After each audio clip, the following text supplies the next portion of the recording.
Yung isda natin, ano ng fish? Ay, ano ng fish? Ano ng pusa?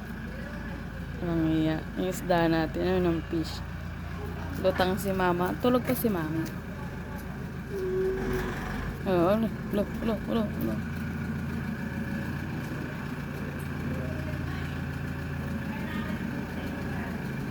Galit papa, maglabas no.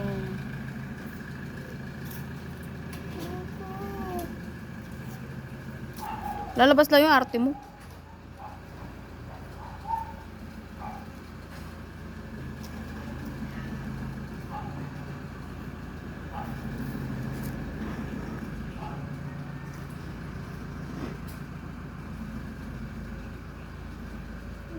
Papasok. Lalabas lang yun. Papasok lang dito eh. Ikot mo lang lolo sa kanto.